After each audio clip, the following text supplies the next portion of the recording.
Hello friends, welcome to Nishi channel. ఈరోజు మన వీడియోలో ఎగ్తో బీరకాయ ఫ్రైని మీతో షేర్ చేసుకోబోతున్నాను.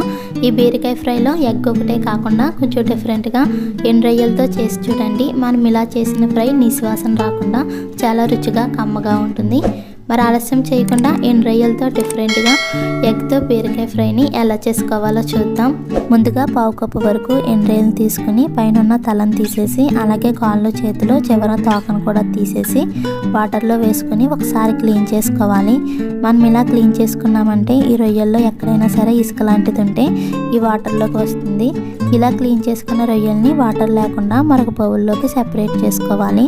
అలాగే బీరకాయని కూడా పైన తొక్కను తీసేసి చిన్న చిన్న ముక్కలుగా కట్ చేసుకుని తీసుకోవాలి. ఇప్పుడు గ్యాస్ పై ప్యాన్ పెట్టి 4 టేబుల్ స్పూన్ వరకు ఆయిల్ వేయాలి.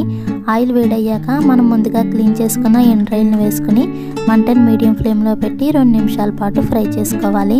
మనం మంటను హై ఫ్లేమ్లో పెట్టి ఫ్రై చేసామంటే ఈ రొయ్యలు మాడిపోతాయి. అందుకని అలా కాకుండా మంటను మీడియం ఫ్లేమ్లో పెట్టి 2 నిమిషాల పాటు ఫ్రై చేసుకోవాలి. ఇలా ఫ్రై చేశాక ఆయిల్ను సెపరేట్ చేసి మరొక గిన్నెలోకి తీసుకోవాలి.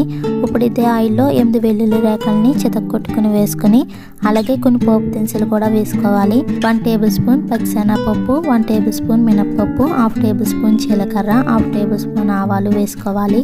అలాగే 4 ఎండుమిరపకాయలని ముక్కలుగా వేసుకుని కొంచెం కరివేపాకు కూడా వేసుకుని దోరగా ఫ్రై చేసుకోవాలి. ఇలా దోరగా వేగిన తర్వాత ముందుగా కట్ చేసి పెట్టుకున్న బీరకాయ ముక్కలను వేసుకుని దగ్గరికి వచ్చేంత వరకు బాగా ఫ్రై చేసుకోవాలి. ఇలా ఫ్రై చేసుకునేటప్పుడే 1/2 టేబుల్ స్పూన్ పసుపు, రుచికి సరిపడిన సాల్ట్ వేసుకుని ఫ్రై చేసుకోవాలి. ఇలా బీరకాయలోంచి వాటర్ మొత్తం ఎగిరిపోయి ముక్కల్లోంచి ఆయిల్ సెపరేట్ అయ్యేంత వరకు మూత పెట్టుకుని మధ్యలో కలుపుకుంటూ బాగా ఫ్రై చేసుకోవాలి. ఇలా బీరకాయ ముక్కలు మెత్తగా మగ్గిన తర్వాత 3 గుడ్లను పగలగొట్టుకుని వేసుకుని దగ్గరికి వచ్చేంత వరకు బాగా ఫ్రై చేసుకోవాలి.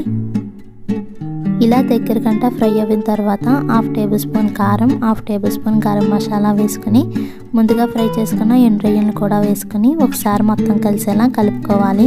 ఇలా కలిసాక మూత పెట్టి మంటను మీడియం ఫ్లేమ్లో పెట్టి 2 నిమిషాల పాటు మగ్గించుకోవాలి. మనం ఇలా మగ్గించుకున్నామంటే ఈ ఉప్పు, కారం, మసాలాలన్నీ కూడా ఈ ఫ్రైకి బాగా పట్టి నీసు వాసన రాకుండా ఉంటుంది. అంతే, ఎంతో రుచిగా కమ్మగా ఉండే ఎండ్రొయ్యలతో ఎగ్ ఫ్రై అయితే రెడీ అయిపోయింది.